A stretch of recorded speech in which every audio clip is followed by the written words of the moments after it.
یار تم نے اجازت مانگی میں نے دے دی. 1-2 مہینے کے بعد پھر کہنے لگی کہ میں کہ چلی جاؤں, تھوڑی امی کی طبیعت خراب ہے. میں نے کہا نہیں ابھی تمہیں جانے کی کوئی ضرورت نہیں ہے, 2-4 دن رکو, ہم دونوں چلیں گے وہ دیکھنے کے لیے. لو تو میں تو آپ کے گھر میں کیا نوکر قید ہو کے رہوں؟ میں جب بھی جانا چاہوں تو آپ بھیجیں گے نہیں؟ نہیں میں اب میں نے کہا کہ نہ جاؤ تو قید کر کے رکھ رہا ہوں, اور میں نے کہہ دیا چلے جاؤ تو کیا ہو رہا ہے؟ لو تمہیں تو کوئی فکر ہی نہیں, کتنی آسانی سے کہہ دی چلے جاؤ, اس کا مطلب تمہیں میری ضرورت ہی نہیں. یہ عورت اسی لیے کہا ٹیڑھی پسلی سے پیدا ہوئی ہے, سیدھا کرو گے تو ٹوٹ جائے گی لیکن سیدھی نہیں ہوگی. اس کے ناز و نخرے کو برداشت کرنا پڑے گا. ایک صحابی کا واقعہ بتاؤں, حضرت ان کی بیوی سے ان کو بڑی پریشانی تھی, تو وہ اپنی شکایت لے کر اللہ کے حضرت عمر کے پاس گئے کہ حضرت عمر کو کہوں گا تو حضرت عمر ڈانٹیں گے میری بیوی کو, صحیح ہو جائے گی. تو وہ گھر پہ گئے اور دروازے کو دستک دی. ادھر سے آواز آئی اندر سے, باہر بیٹھو میں ابھی آ رہا ہوں. اور دیکھا کہ اندر شور ہو رہا ہے, تو اس نے کان لگایا صحابی نے حضرت عمر فاروق کے دروازے پر, تو کیا سنتا ہے کہ عمر فاروق کی بیوی عمر فاروق پر برس رہی ہیں, یہ وہ تمہیں ہوش نہیں, یہ نہیں ٹھکانہ نہیں, سبزی کیسے آئے گی, کھانا کیسے. اور حضرت عمر جی جی جی کرتے چلے آ رہے, جی ٹرین آ جائے گا جی جی. اب وہ کہنے لگا لو یہ کیا میرا علاج کریں گے, یہ تو خود ہی اس بیماری میں مبتلا ہیں. وہ چل دیا وہاں سے, وہ چل دیا.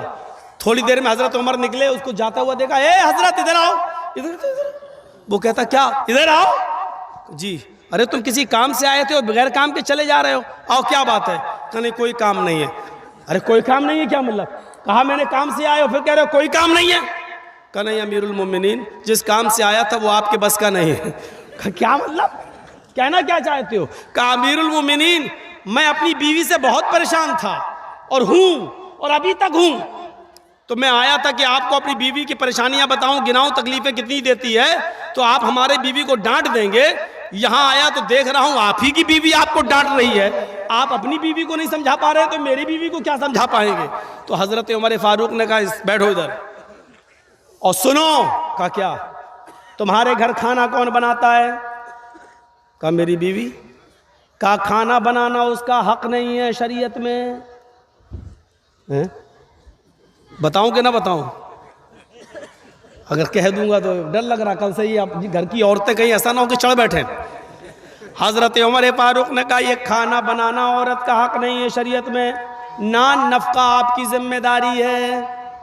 جب نکاح ہوتا ہے تو اس میں مہر متعین کیا جاتا ہے, لکھا جاتا ہے اتنا اتنا مہر علاوہ نان نفقہ, یعنی پکی ہوئی روٹی پکا ہوا کھانا کھلانا یہ آپ کی ذمہ داری ہے.